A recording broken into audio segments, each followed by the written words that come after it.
Hello and welcome to EMIS Academy. Today we'll analyze important newspaper articles of 17th March 2026. Please note you can download the PDF version of today's newspaper analysis by clicking the link given in the comment section. This is the list of the topics that we'll be covering from today's newspaper. The first topic is about Tropical Forest Forever Facility, TFFF. Important from our syllabus GS paper 3 environment point of view. देखिए tropical forest forever facility ये एक fund है जो develop किया गया है in order to conserve tropical forest. Tropical forest की अगर हम बात करें तो tropical region tropic of cancer से लेकर के ट्रॉपिक ऑफ कैप्रिकॉर्न के बीच में जो फॉरेस्ट एरियाज हैं उनको कहा जाता है ट्रॉपिकल फॉरेस्ट। ट्रॉपिकल फॉरेस्ट भी दो टाइप्स में डिवाइड किए जा सकते हैं broadly. Tropical rain forest, tropical rain forest equator के आसपास के जो फॉरेस्ट होते हैं जहाँ पे खूब सारी बारिश होती है जिस कारण से बहुत डेंस फॉरेस्ट डेवलप हो जाता है, उनको कहा जाता है tropical rain forest. Tropical rain forest is mainly found in Amazon Congo basin, ये अमेजन एंड कॉन्गो बेसिन। उसके अलावा साउथ ईस्ट एशिया यहाँ पे तो ये इंडोनेशिया मलेशिया में, उसके अलावा Congo basin and Amazon basin यहाँ पे ट्रॉपिकल रेन फॉरेस्ट।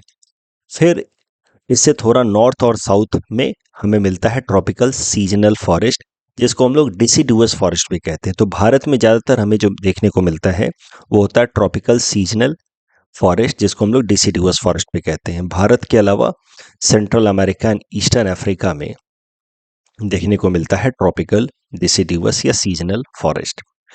तो हर तरीके के ट्रॉपिकल फॉरेस्ट चाहे वो रेन फॉरेस्ट हो या ट्रॉपिकल डिसिडुअस फॉरेस्ट हो, सबको कंजर्व करने के लिए ये फंड बनाया गया है जिसका नाम है TFFF।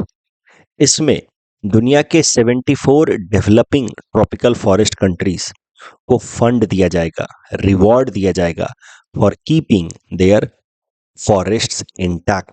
अगर वो अपने पेड़ों को काटते नहीं हैं तो बस इसके लिए ही उनको कुछ फंड दिया जाएगा, पेड़ ना काटने के लिए पैसा दिया जाएगा। इस फंड को इसी पर्पस से क्रिएट किया गया है कि दुनिया के 74 देशों को अगर वो अपने यहाँ के ट्रॉपिकल फॉरेस्ट को ना काटें तो उसके लिए उनको थोड़ा इंसेंटिव दिया जाएगा। ये ट्रॉपिकल फॉरेस्ट फॉरएवर फैसिलिटी इसको डेवलप किया गया on the sidelines of conference of party number 30 of UNFCCC that was held in बेलेम Brazil last year. 2025 के दिसंबर में COP30 हुआ UNFCCC का, वहीं पे ये TFFF फैसिलिटी बनाई गई। भारत ने भी TFFF फैसिलिटी को ज्वाइन किया है as an observer country. This TFFF facility has been created by group of countries led by Brazil. इसमें सबसे आगे ब्राजील का कंट्रीब्यूशन है। पेमेंट करने से पहले देखा जाएगा सैटेलाइट बेस्ड डेटा कलेक्ट किए जाएंगे, देखा जाएगा सैटेलाइट बेस्ड डेटा के बेसिस पे कि क्या अलग अलग देश अपने फॉरेस्ट को कंजर्व कर रहे हैं। अगर फॉरेस्ट को प्रोटेक्ट करेंगे तभी जाकर के उनको मॉनेटरी इंसेंटिव दिया जाएगा। इस TFFF फैसिलिटी को क्रिएट करने के पीछे का कॉन्सेप्ट ये है, रैशनल या कॉन्सेप्ट ये है कि अभी तक दुनिया के सारे देशों को फॉरेस्ट या ज़्यादातर देशों को फॉरेस्ट एक इकोनॉमिक बर्डन या चैलेंज की तरह दिखते थे कि फॉरेस्ट को कंजर्व करना है फॉर एनवायरनमेंट पर्पस, लेकिन उसका एक इकोनॉमिक कॉस्ट है। अगर उस फॉरेस्ट को क्लीन करते हम तो वहाँ पे इंडस्ट्रियलाइजेशन कर सकते थे, वहाँ से रिसोर्स एक्सट्रैक्शन कर सकते थे ज़मीनों से बाय माइनिंग। तो अभी तक दुनिया के बहुत सारे देशों को फॉरेस्ट को कंजर्व करना अपने आप में एक इकोनॉमिक बर्डन दिखता है। हाँ, फॉरेस्ट से बहुत सारे इकोलॉजिकल सर्विसेज मिलते जरूर हैं, carbon storage, temperature regulation, biodiversity support, वो सब, बट इकोनॉमिक बर्डन की तरह दिखता है। अब ये माइंडसेट को चेंज करने के लिए ये फंड बनाया गया है। माइंडसेट इस तरीके से चेंज होगा अगर इस फंड की मदद से अगर दुनिया के देशों को कुछ मॉनेटरी इंसेंटिव मिलेगा तो आगे से वो फॉरेस्ट को एक इकोनॉमिक बर्डन की तरह ना देख करके एक इकोनॉमिक सोर्स ऑफ इनकम या अपॉर्चुनिटी की तरह देखेंगे। तो that is the rationale behind creation of this forest TFFF। पैसा कैसे आएगा वो जरा देखते हैं। What is going to be the funding structure. तो टोटल $125 बिलियन इस TFFF फंड में कलेक्ट किए जाएंगे, जिसमें से $25 बिलियन वेल्दी गवर्नमेंट्स देंगे, जो रिच कंट्रीज हैं वो देंगे, प्लस फिलियंथ्रोपिस्ट्स उनको भी रोप इन किया जाएगा कुछ कंट्रीब्यूट करने के लिए। उसके अलावा $100 बिलियन प्राइवेट इन्वेस्टर्स से कलेक्ट किया जाएगा। प्राइवेट इन्वेस्टर्स जो दुनिया के अलग अलग कंपनियां हैं या रिच इंडिविजुअल्स हैं वो कंट्रीब्यूट कर सकते हैं, और $125 बिलियन की फंड बनाई जाएगी, जिसमें से $25 बिलियन तो वॉलंटरी तरीके से कंट्रीब्यूट किया गया, $100 बिलियन प्राइवेट इन्वेस्टर्स हैं। अब प्राइवेट इन्वेस्टर्स को थोड़ा रिटर्न चाहिए अपने इन्वेस्टमेंट पे, वो फ्री का तो पैसा देंगे नहीं।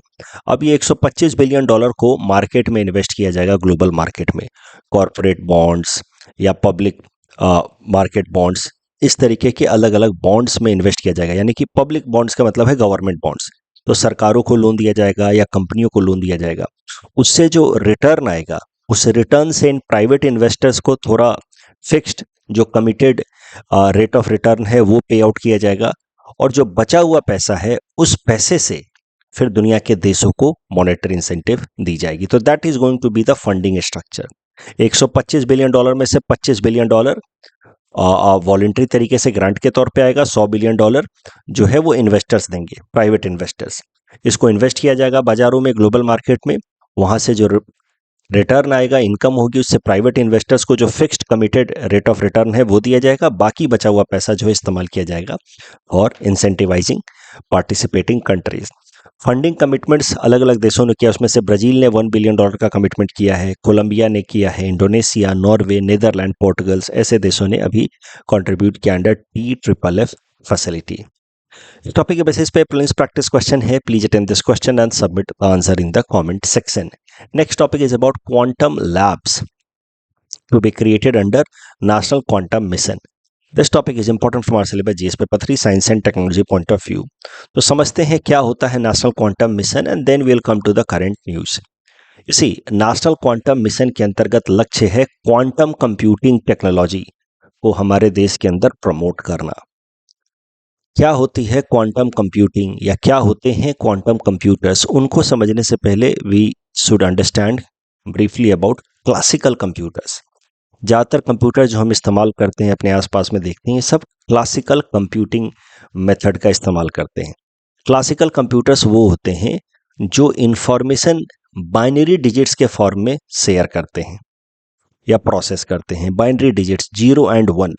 जब भी हम कोई भी बटन दबाते हैं हमारे लैपटॉप के जो बटन हैं, डिजिट्स हैं, पैनल्स, उसके ऊपर, तो CPU तक इंफॉर्मेशन जाता है in the form of electrical signals generated through semiconductor circuit, and those electrical signals send information to the CPU in binary digit formats, जिसको कहा जाता है बिट्स ऑफ 0 and 1। 0 और 1 के बाइनरी डिजिट्स या बिट्स के फॉर्म में ही इंफॉर्मेशन शेयर होता है from our keyboard to CPU and then from CPU to the monitor. तो ये जनरल प्रोसेस होता है क्लासिकल कंप्यूटर्स के अंदर इंफॉर्मेशन शेयरिंग का, प्रोसेस ऑफ इंफॉर्मेशन शेयरिंग का in binary digits 0 and 1।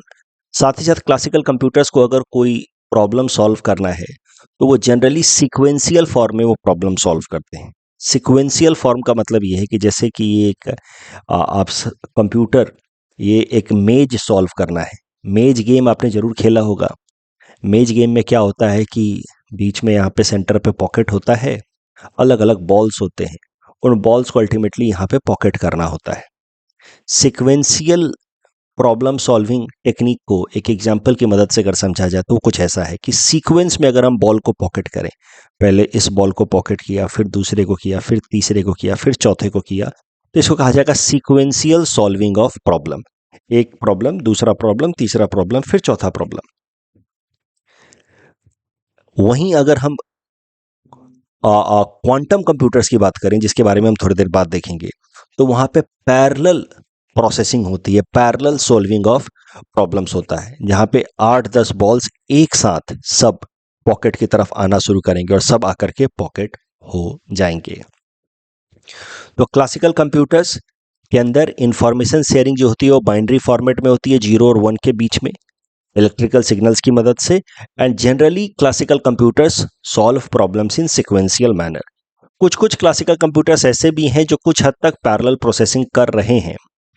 In fact super computers भी जो डेवलप हो रहे हैं वो भी क्लासिकल कंप्यूटिंग ही करते हैं, पर सुपर कंप्यूटर्स कुछ हद तक पैरेलल प्रोसेसिंग कर पाते हैं, लेकिन वहाँ पे भी इंफॉर्मेशन शेयरिंग इस बाइनरी डिजिट के फॉर्म में ही होती है। इसी कारण से जो क्लासिकल कंप्यूटिंग के बेस पे जो कंप्यूटर्स हैं, चाहे वो सुपर कंप्यूटर्स ही क्यों ना हो, उनकी प्रोसेसिंग स्पीड एक पर्टिकुलर लिमिट के बाद रुक जाती है, कम हो जाती है। When they have to solve extremely complex problems, तो वहां जाकर के उनका परफॉर्मेंस लिमिट हो जाता है। वहीं अगर हम बात करें क्वांटम कंप्यूटर्स की, तो क्वांटम कंप्यूटर्स का एक डायरेक्ट एडवांटेज क्लासिकल कंप्यूटर्स के ऊपर तो मैंने आपको बता ही दिया कि यहाँ पे पैरेलल सॉल्विंग ऑफ प्रॉब्लम्स होती हैं। इसको कहा जाता है क्वांटम पैरेललिज्म। साथ ही साथ quantum computers do not use bits, quantum computers use qubits. Bits में कैसा है कि information is sent in binary form, either 0 और 1, that happens in classical computers.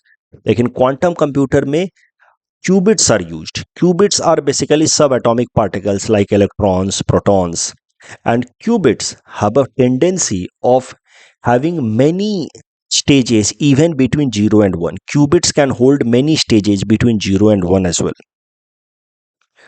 तो ये फीचर होता है क्यूबिट्स का, जिसको कहा जाता है सुपरपोजिशन। सुपरपोजिशन मतलब एक qubit can exist between multiple stages between 0 and 1।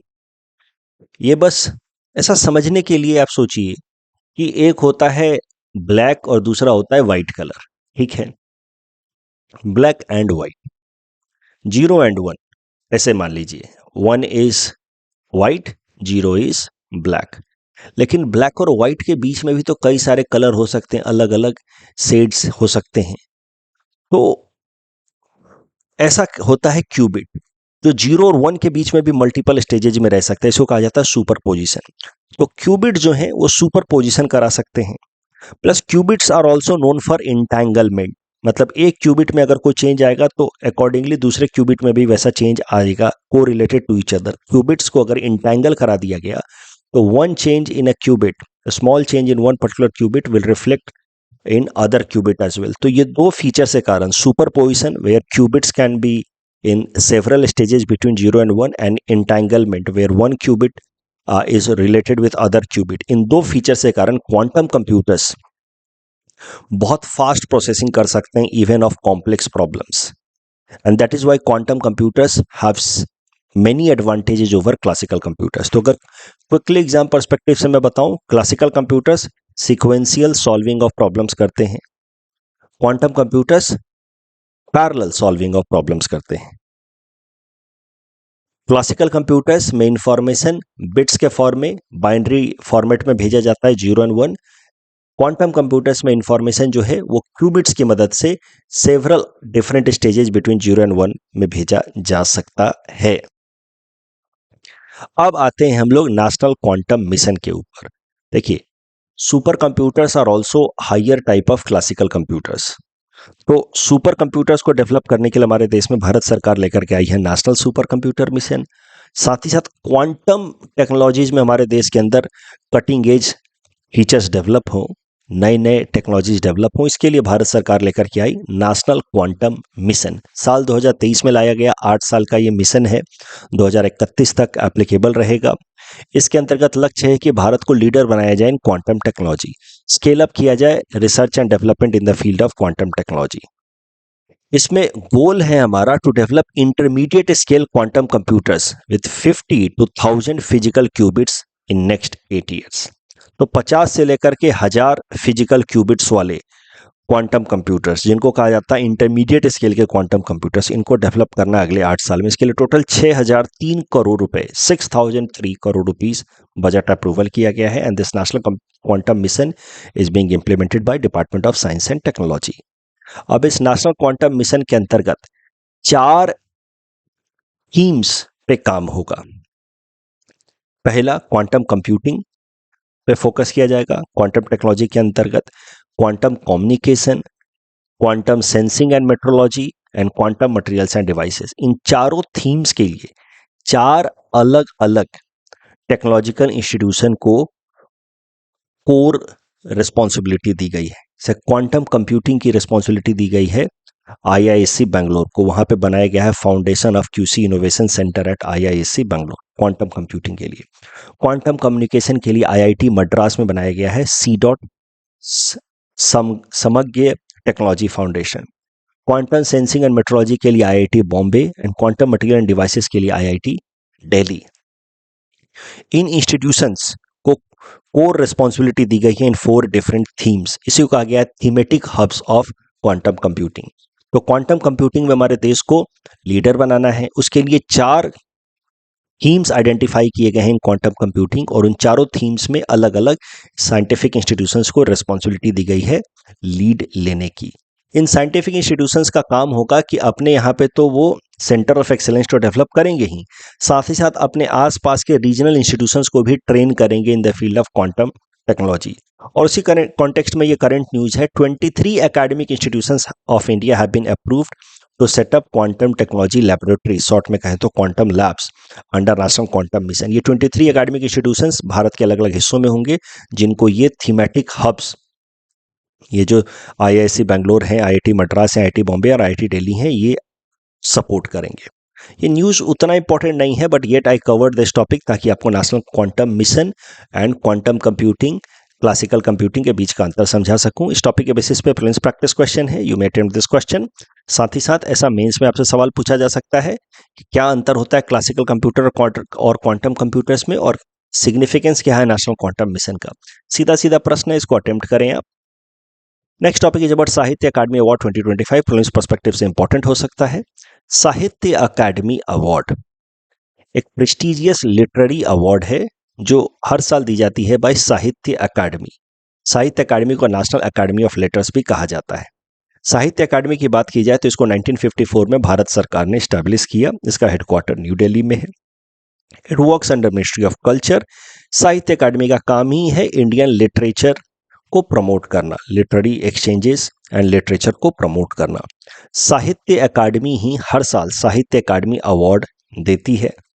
24 अलग अलग भाषाओं में, 24 अलग अलग भाषाओं में साहित्य अकादमी अवार्ड दिया जाता है। इसमें से 22 तो 8 शेड्यूल लैंग्वेज हैं, प्लस इंग्लिश एंड राजस्थानी। इन 24 भाषाओं में साहित्य अकादमी अवार्ड हर साल दी जाती है। साहित्य अकादमी के जो विनर होते हैं उनको ये कॉपर प्लेक दिया जाता है, एक अंग वस्त्रम यानी कि शॉल दिया जाता है, प्लस एक cash prize of 1 lakh rupees दिया जाता है। करंट न्यूज ये है कि साल 2025 के लिए 24 लैंग्वेजेस में साहित्य अकादमी अवार्ड अनाउंस कर दिया गया है। कुछ नोटेबल रिसिपिएंट्स की अगर हम बात करें तो Navtej Sarna ji has been chosen for English literature या English language for his book Crimson Spring. उसके अलावा एसएमईज राइटर देवव्रत दास जी को एसएमईज लैंग्वेज के लिए साहित्य अकादमी अवार्ड दिया गया है 2025 का, और सहायसुली ब्रह्मा जी को बोडो भाषा के लिए दिया गया है साल 2025 का साहित्य अकादमी अवार्ड। टॉपिक के बेसिस पे प्रीलिम्स प्रैक्टिस क्वेश्चन है। Please attempt this question and submit the answer in the comment section. Next topic is about Oscar awards, 98th academy awards, जिसको हम लोग ऑस्कर अवार्ड्स भी कहते हैं। प्रीलिम्स पर्सपेक्टिव से देख लेते हैं, इंपॉर्टेंट हो सकता है। मैं अभी आपको बता दूं कि ऑस्कर अवार्ड्स से प्रश्न आने की संभावना तब ज्यादा रहती है जब किसी इंडियन फिल्म को या इंडियन म्यूजिक को रिकॉग्नाइज किया गया हो किसी साल, तो उस साल फिर ऑस्कर अवार्ड्स से प्रीलिम्स में प्रश्न आने के चांसेस ज्यादा रहते हैं। इस साल ऐसा कुछ हुआ नहीं है, इस कारण से बहुत इंपॉर्टेंट है नहीं, बट फिर भी एक बार देख लेना चाहिए। ऑस्कर अवार्ड्स, ऑस्कर अवार्ड्स जिसको हम लोग अकादमी अवार्ड्स भी कहते हैं, तो 98th अकादमी अवार्ड या Oscar of 2026 has been given by academy of motion picture art and sciences at Los Angeles. Oscar awards are considered to be most prestigious film awards. 1929 में ये अवार्ड पहली बार देना शुरू किया गया। साल 2026 के लिए बेस्ट एक्टर का अवार्ड दिया गया है माइकल बी जॉर्डन को for film Sinners, best actress Jessie Buckley for film Hamnet, and best picture One Battle After Another. इतना बस ध्यान रखिए, ये तीनों नाम बस ध्यान रखिए। उसके अलावा थोड़ा सा मेंस पर्सपेक्टिव से ये बातें ध्यान रखिए कि Naatu Naatu was the best original song for year 2023. Elephant Whisperer was the first Indian documentary to win Oscar in 2023. तो ये सब 2 एग्जाम्पल याद रखिए, मेंस में कभी इस्तेमाल ऐसा हो सकता है। Indian films are example of cultural diplomacy, they enhance our soft power. ऐसा अगर कुछ आप आर्गुमेंट लिख रहे हो तो वहां पे आप कह सकते हैं कि नाटू नाटू को रिकॉग्नाइज किया गया था, एलिफेंट विस्परर को रिकॉग्नाइज किया गया था। इससे कल्चरल एक्सचेंजेस बढ़ते हैं। तो सॉफ्ट पावर थ्रू फिल्म्स की अगर बात हो रही हो तो इनको ऑस्कर्स में रिकॉग्नाइज किया गया था, ऐसा आप कोट कर सकते हैं। कल जो हमने आपको प्रीलिम्स प्रैक्टिस क्वेश्चन दिया था उसका आंसर देख लेते हैं। प्रकाश सिंह केस में दोनों स्टेटमेंट सीधे सीधे सही है प्रकाश सिंह डायरेक्टिव्स के हिसाब से। Again section 301 of trade act 1974 के हिसाब से दोनों स्टेटमेंट सही हैं। नाविक में तीसरा स्टेटमेंट गलत है। नाविक is used for military purposes also, not only for civilian navigation. बाकी दोनों सही हैं। ज्ञानपीठ अवार्ड में दूसरा स्टेटमेंट गलत है।